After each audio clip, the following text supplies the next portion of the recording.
Cole. You're kidding. Just one shot? They're not all zombies, Doug.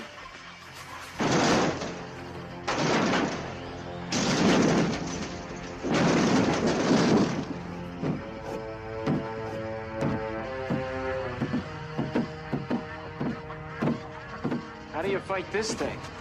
Maybe we could drown it in A1 sauce. Well, sometimes that is better. The person you put up there ain't the person that comes back. It's a dance song to get down with. About 6 feet under.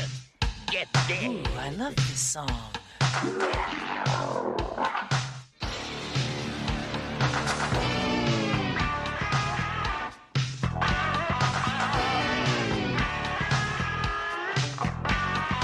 I'm hung up in a grave situation.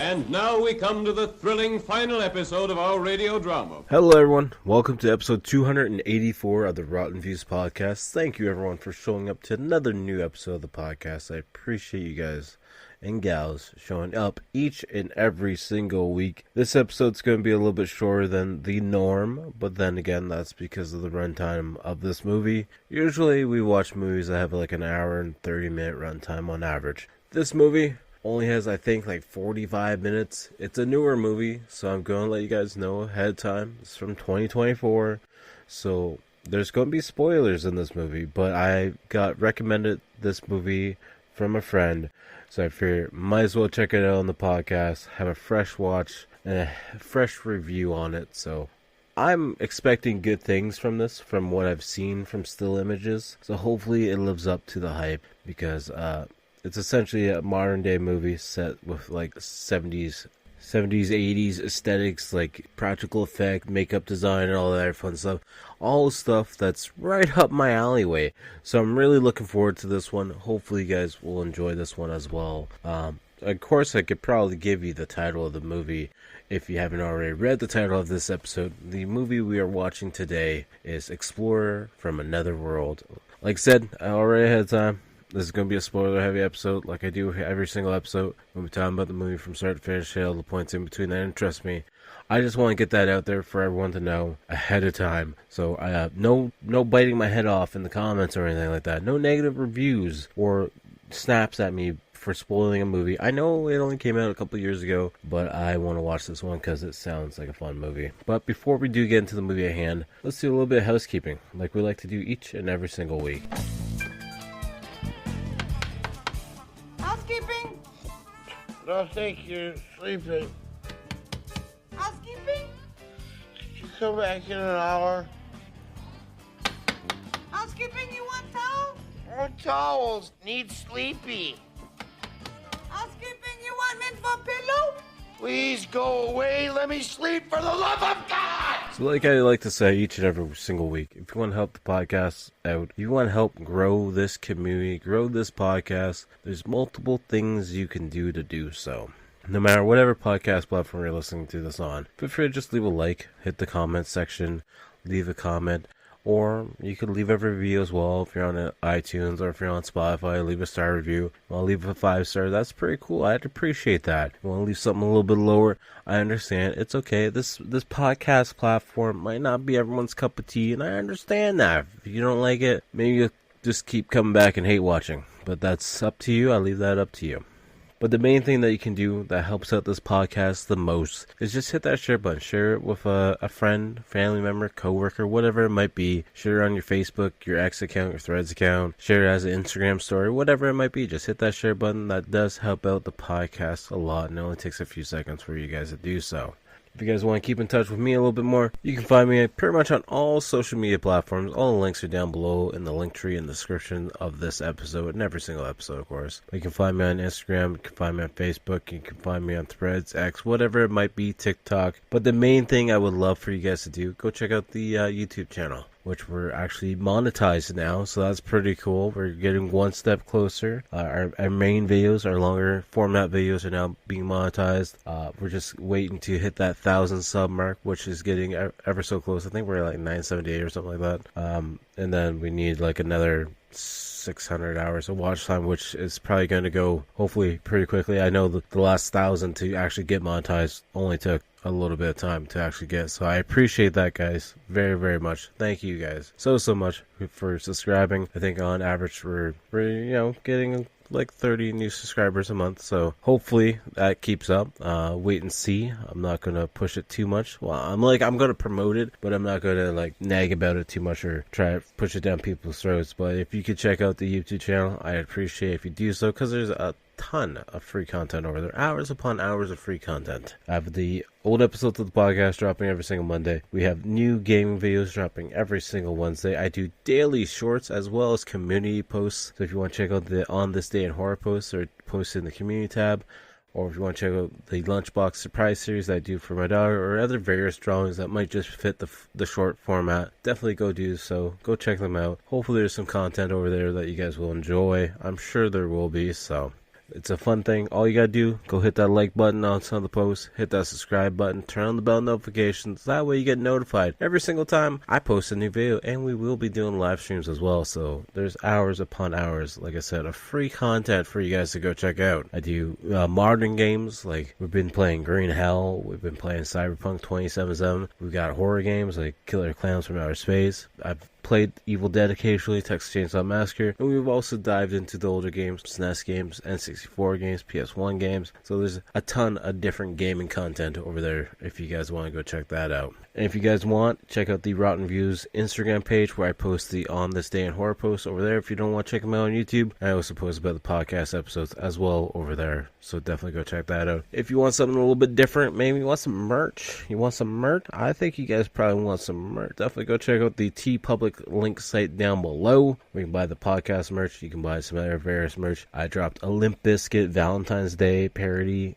design. Obviously this episode's coming out before Valentine's Day, but then again, I didn't plan things ahead because I'm silly like that. But the design came out before Valentine's Day, so at least that part was planned out properly.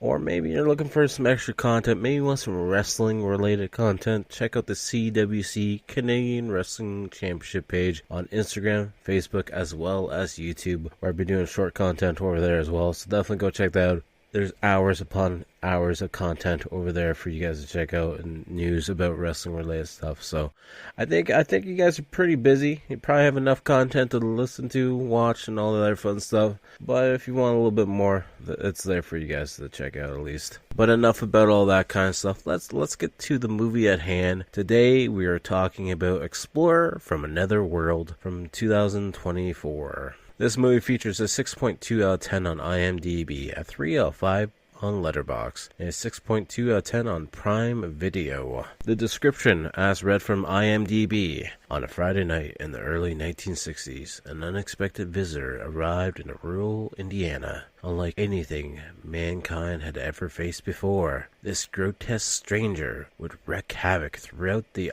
idyllic Buter County? Buter County. So this is going to be a pretty interesting section. Usually we talk about the director, writer, and a couple of the cast members.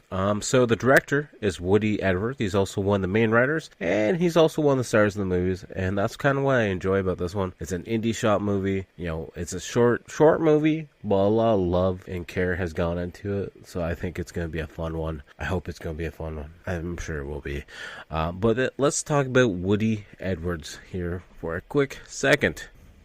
Okay, well, that was a quick second, because I looked up Woody, and apparently this is the first thing he's ever worked on. There's nothing else under his director, actor, writer, or composer tab on IMDb. So apparently, maybe he hasn't done anything else at all yet. The next person on the list we're going to talk about is Stu Fastback, who's one of the writers and also another cast member who's also hasn't done a single damn thing other than this movie. Let's shoot for one more cast member. We're going to shoot for Dan Friel, who's playing the sheriff in the movie. Dan Friel, maybe that's his name. Yep, we're 3 for 3, folks. 3 for 3. This person hasn't worked on anything else either. So that's either going to be really good, and we're going to have a really good cast right now, or it's going to be a little awkward and not so good. I guess we'll have to wait and see. But, with those people, Woody Edwards, the director and writer, is playing the character of Hank. We have Stu, who's also one of the writers, who's playing the character of Deputy Tommy. And Dan, that we just mentioned, is playing Sheriff Wilcox. And the next person on the cast list is Ethan Gay, who's just literally playing a character called Horny Neighbor Man. What am I getting myself into? This should be fun. Surprisingly enough, though, this movie does have a tagline, and the tagline is, "From the cosmos to the cornfields, the battle for Earth's survival begins in Indiana." Also, while scrolling through IMDb, it's the more like this section came up, and we see like the new Toxic Avenger and How to Kill Monsters and Monster Island. But then there's this movie that says Trail of the Screaming Forehead, and the cover image looks pretty interesting, and I'm like, you know what, that one's probably gonna have to be on the list next to watch, or next in general, or at some point in time in the near future, because I don't know what this movie's about, but the cover image sold me, and I know that's burnt me a lot on previous episodes of the podcast, because all you need is a good cover image to reel my dumb ass in to the movie, and I'll be there, be like, ooh, this is cool, but the cover image doesn't match the movies. That was a thing that happened a lot back in the early 2000s. You find these really cool horror movies, like at the $5 bargain bins, and the cover image would be so cool, and then you watch the movie and be like, look at the cover image and be like, this creature never even showed up. But that was a little childhood rant for me, I guess, high school rant for me. But with that being said, we're going to get started on the movie at hand right now, because it's a short one. It's going to be a fun one. I think it's going to be a fun one. Hopefully it's going to be a fun one. And it's going to be a spoiler-heavy episode. So this is your last warning before I get started on this episode. So if you don't want to be spoiled, turn off the podcast episode now and go watch it for free. If you have a Prime subscription, of course. If you don't, then I don't know what to tell you. But anyways, if you're listening to this podcast at home, hopefully you're comfy, hopefully you're relaxed. Maybe you're inside. Maybe it's still winter outside and cold and crappy. Hopefully you're staying nice and warm. Hopefully you got some snacks and whatnot. If you're at work, hopefully this helps you get through the day and makes the hours pass a little bit faster. And as always, I know most of you guys and gals are listening in the car, going to work, going shopping, whatever it might be. Just keep your eyes on the road, get to where you're going nice and safely so everyone gets to make it home and enjoy next week's episode and this week's episode. So let's get started on this week's episode at hand right now. Presents Saturday Night at the Movies, the television series which each week brings you the finest in recent motion pictures. Tonight,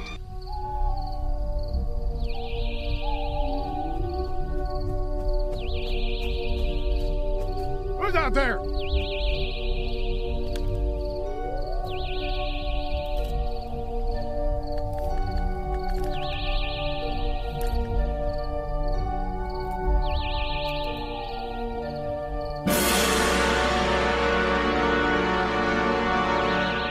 The hell kind of mutant cosmonaut are you?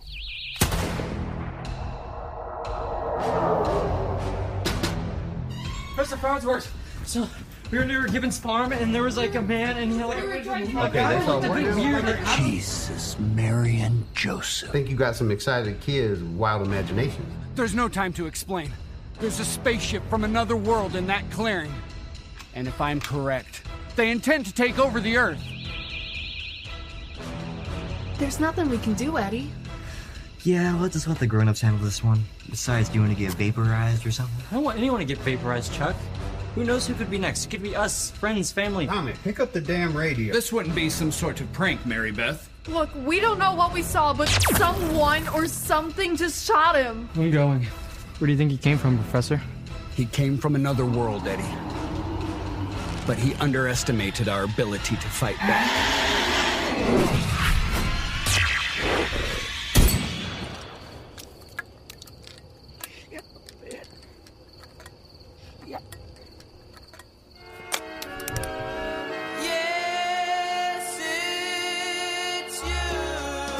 You're going after him, aren't you, Sheriff?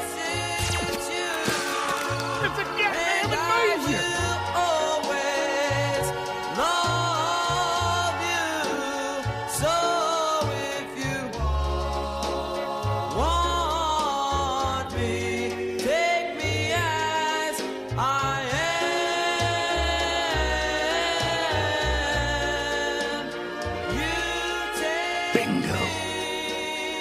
I always get my man.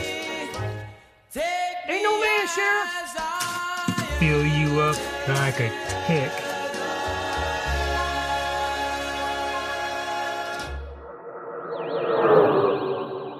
We have this narration starting the movie about the black darkness of the sky and space, and then we just see a shot of the universe and see a shot of the moon and everything, and the narration keeps going over a shot of the stars up in the sky, and it's definitely got that old school horror vibe to it already, and you can hear the static of like a film playing, and it's reeling me in already because I enjoy the sound and I enjoy the look of it so far, and nothing's really happened yet. And then narration goes on about how nothing really happened on Earth until man was born in the 20th century. We see electricity coming in, we see automobiles, we see logging happening, we see atomic bombs, the telephone, man going to outer space, and how, you know, evolution was at the grasp of man's fingertips. And then the narration goes on about, well, can there be life out there in space beyond our planet? And if there is, will they pose a danger to us? Will they,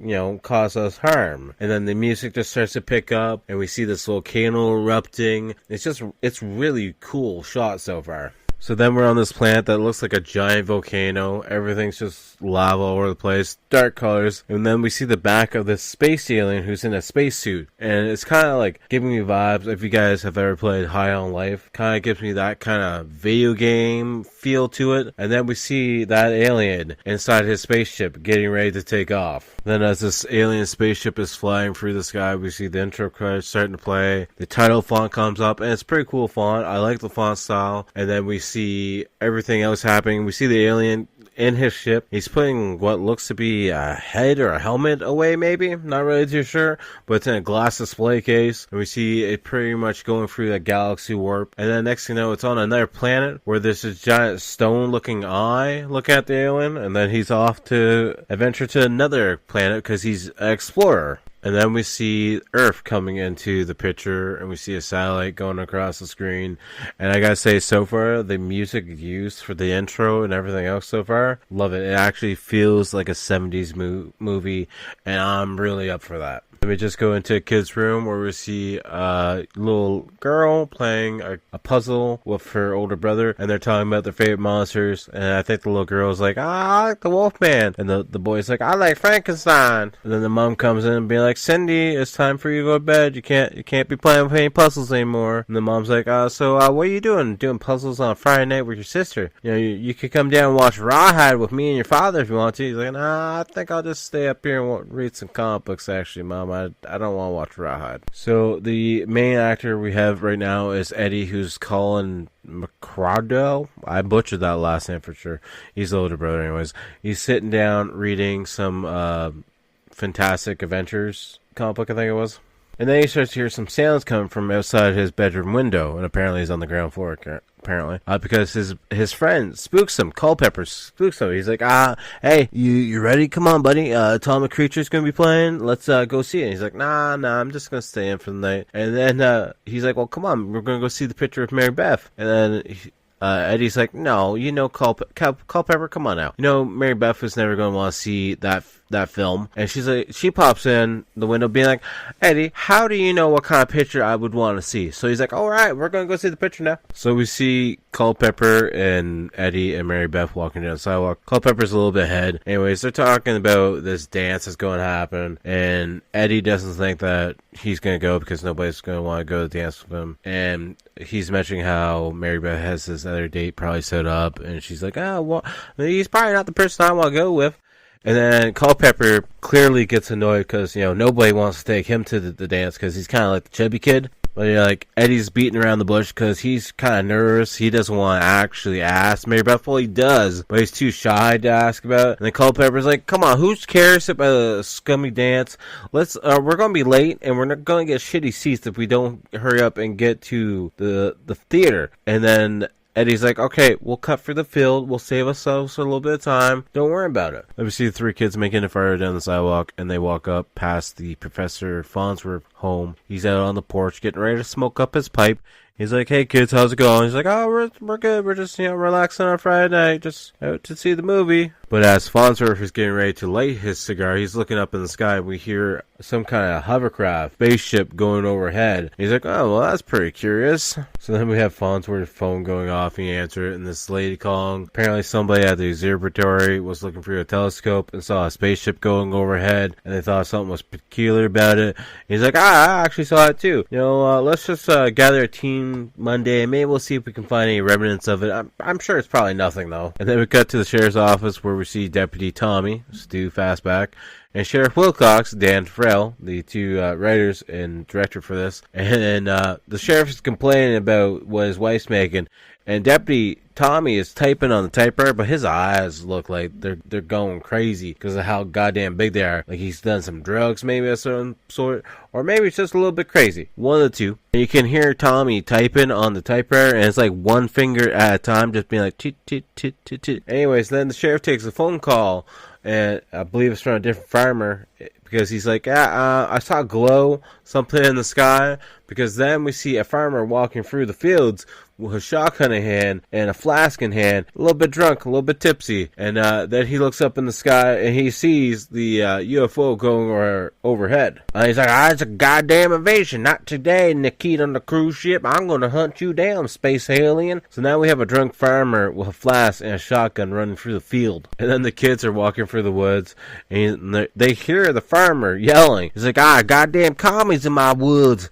And then the kids are hiding behind a tree, be like, you see the farmer over there? He's like, yeah, he's screaming at something. He's screaming at some weird green light coming out of that other part of the field over there. He's not screaming at us, though, but we'll just stand behind this tree and watch as he's loading a double-barrel shotgun. So then we get a close-up of the farmer as he's walking through the woods, as this green light's filling up the whole area of the woods. He's flashing like a slow flash as we see fog. And he's like, what the shit, Jesus, is going on here? And he's got the shotgun ready to blast whatever's in front of him, because he thinks it's a commie invasion.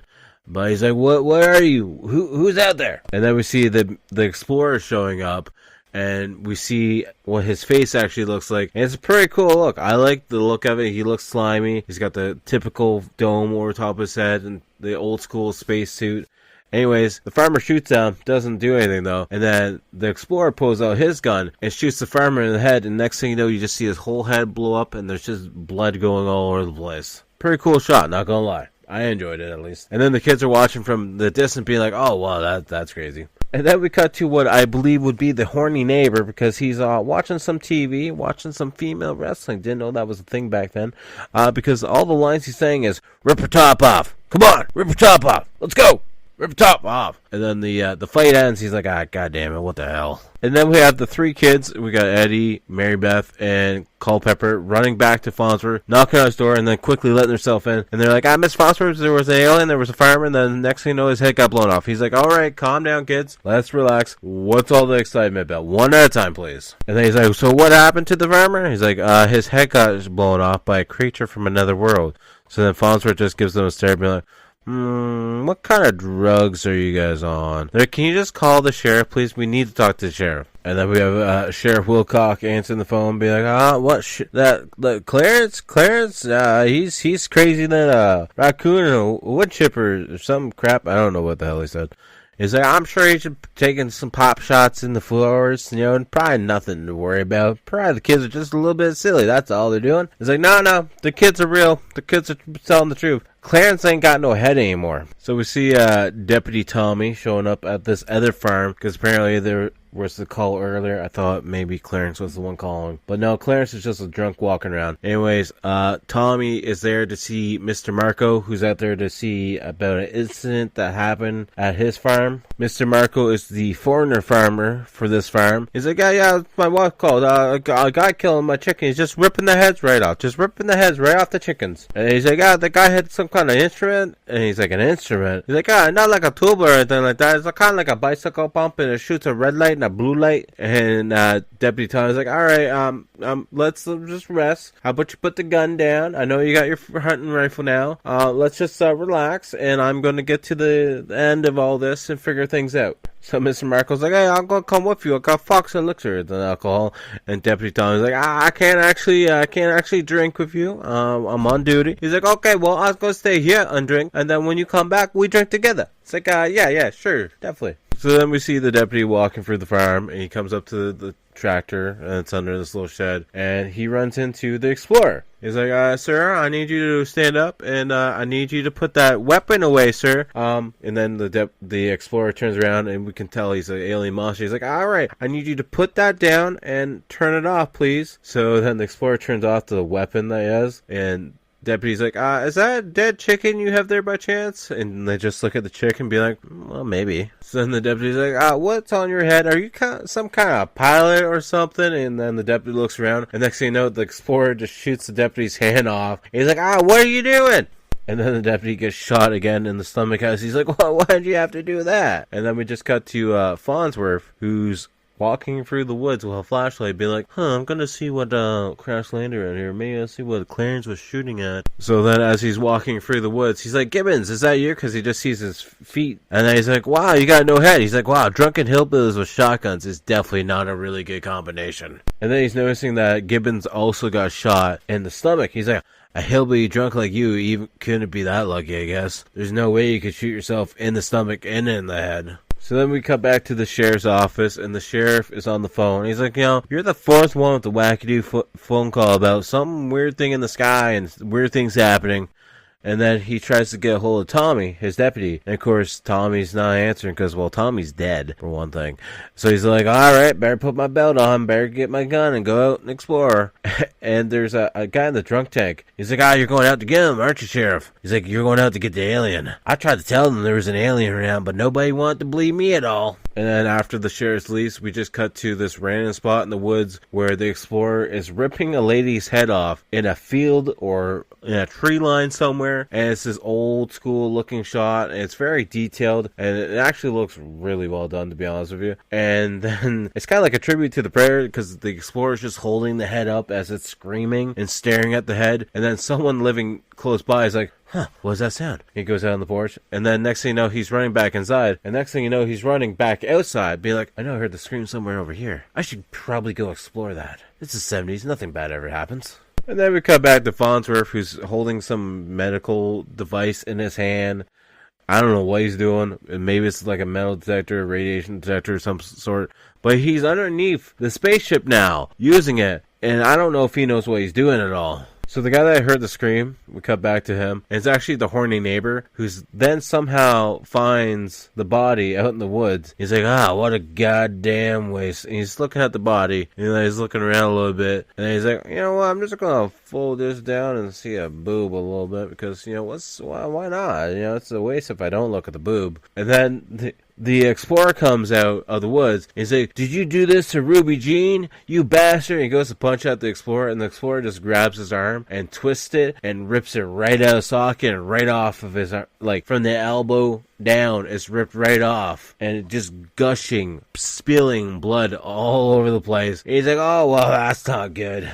Now we see somehow Farnsworth is inside the spaceship, and he's looking at all the buttons and all the control panels, and he's pressing a couple buttons. Things start to happen, sounds start to happen. So he starts playing with some knobs and some other crap. He's like, very curious. What's all this stuff gonna do if I keep pressing some buttons? He continues playing with the buttons on this one control panel, and we see a bunch of different monster alien heads popping up, and then we see a bunch of different planets showing up all over the place. And he's like, remarkable. It's traveled the whole universe. And then we see one of the monsters in the display case. The case is starting to light up. He's like, wow, they're explorers. So then as Farnsworth's playing with the machine, we see this female's picture come up, and then we see Planet Earth come up, and then he starts freaking out. He's like, Gene, I'll get you out of there. Gene, what are you doing in there? And Jean is the lady that called him earlier in the movie to be like, hey, such and such was looking through the telescope and saw this weird spaceship coming across. Anyways, as Farnsworth is yelling that he's going to get Jean free, we actually have the sound coming over this radio that's on the Explorer. And he's like, well, who's on my spaceship? So, like, Farnsworth is tapping on the glass that is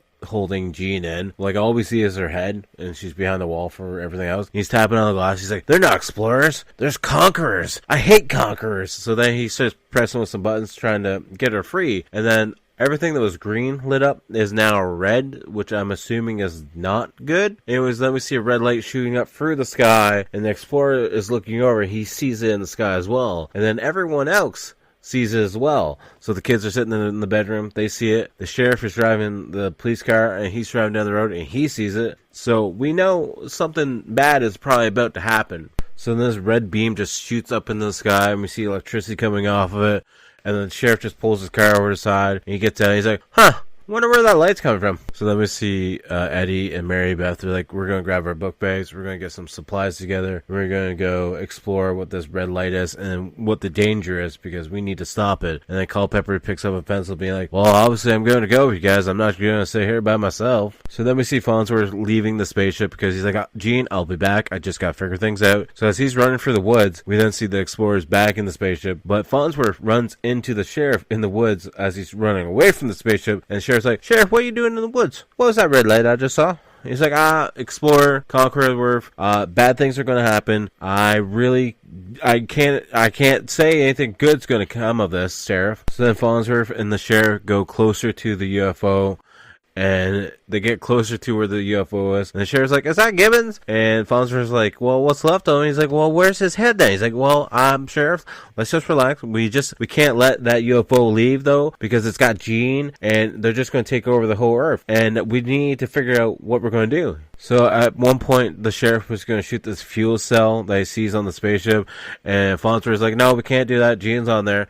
We need to get the alien off the ship. And then next thing you know, they're looking over and the alien's off the ship. So then Farnsworth's like, all right, now's your chance. You got to shoot the alien in the back of the energy tank thing on his back. And next thing you know, we see the alien just turn around, shoots a tree branch, falls on the sheriff, knocks him out. And then we have Farnsworth trying to run for his life. So Farnsworth has the fuel cell on him as he's running away from the alien. I guess the alien really wants it. And it's very explosive. But anyways, he's running through the woods and he comes up to this open field as the explorer is chasing after him. And next thing you know, he steps on a rock out of nowhere and just like breaks his ankle maybe. But then the kids meet up with him. The kids are like in the tree line and like, Farnsworth, are you okay, Professor? He's like, you need to get that fuel cell as the alien is shooting at them. So anyways, then Culpepper's like, hey, Eddie, you're gonna have to run for the fuel cell because you're definitely faster than me. He's like, well, why I gotta do it? And then Mary Beth's like, guys, don't worry about it. I'll just go do it. And then we have this intense scene with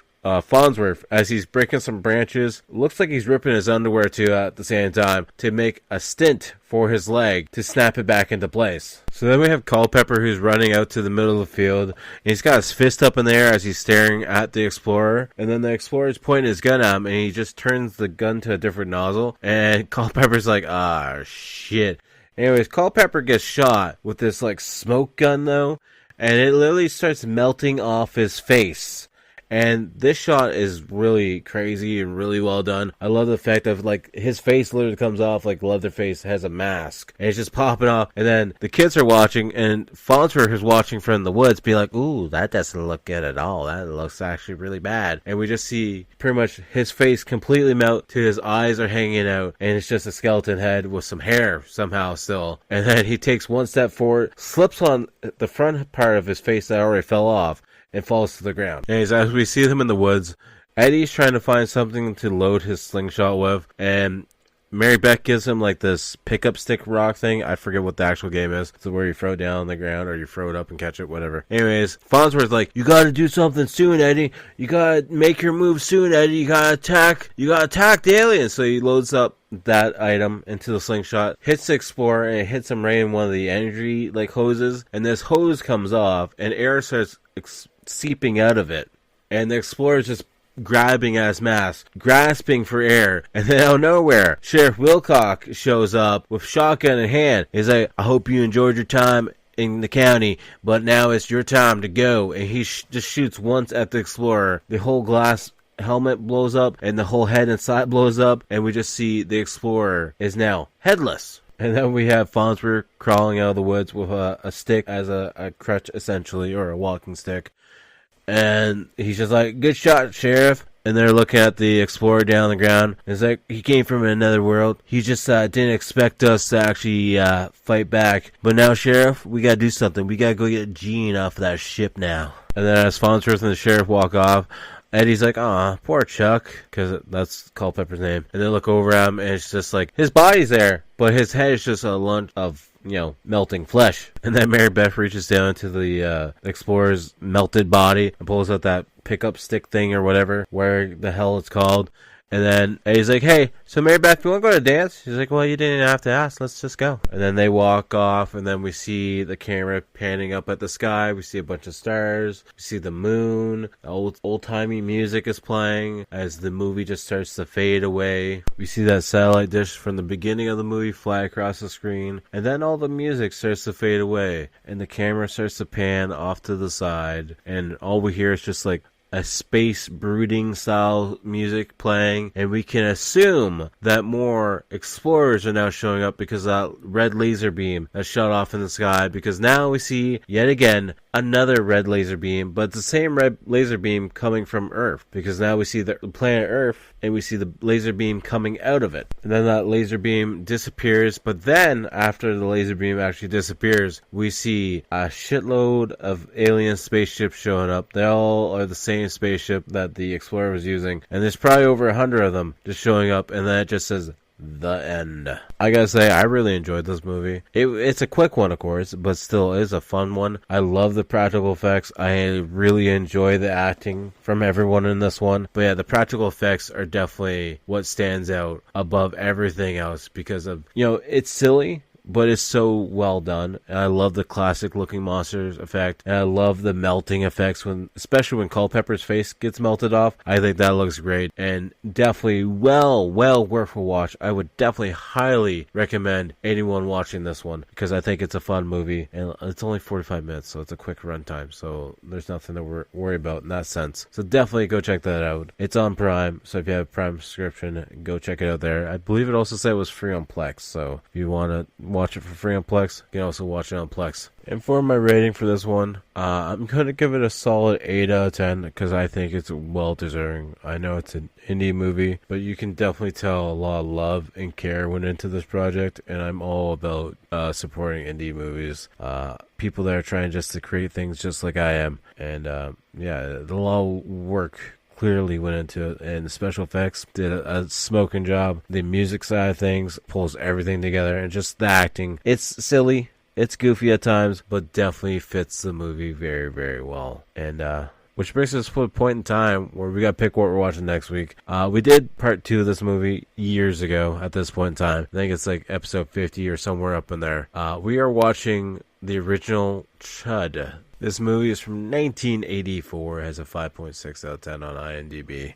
We watched the second one years ago. I think it was like episode 50 or somewhere along there, maybe 55. I'm not really too sure. It's under 60. I know that for a fact. So I'm looking forward to watching this one again. I haven't watched the first one that much. I've watched Chud 2 a lot more than I did the first movie. I feel like Chud 2 is more of a comedy aspect, where this one's more of a like dark, spooky horror movie. So it'd be fun to try and compare the two. I'm looking forward to watching this one, so hopefully you guys will check that out next week. You can watch it for free on Prime if you want to. I'm assuming you can probably find it somewhere else as well. Maybe if you look hard enough. I'm not really too sure. But I will be watching it on Prime. In the description, in case you guys don't know, on Prime, a bizarre series of sudden disappearances on the street of New York City seems to point towards something unsavory living in the sewers. Just a fun concept of a movie. I always love some New York monster movies. So hopefully you guys will come back next week to check out that episode with me as well. And as always, make sure to check out the outro band, Toronto-based horror band Blood Opera. If you're listening on Spotify, they are directly linked to this episode and every episode going forward. Definitely go check them out. If not, find them on all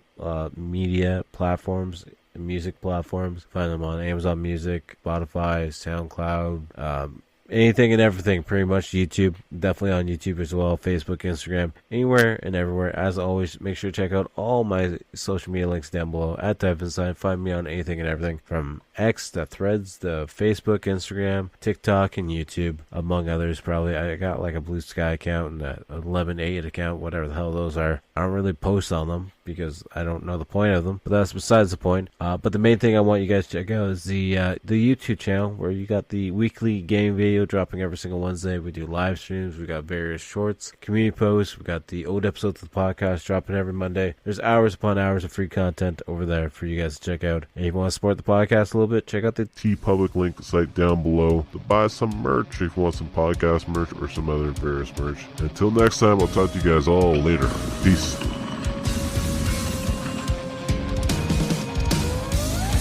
I am a whisperer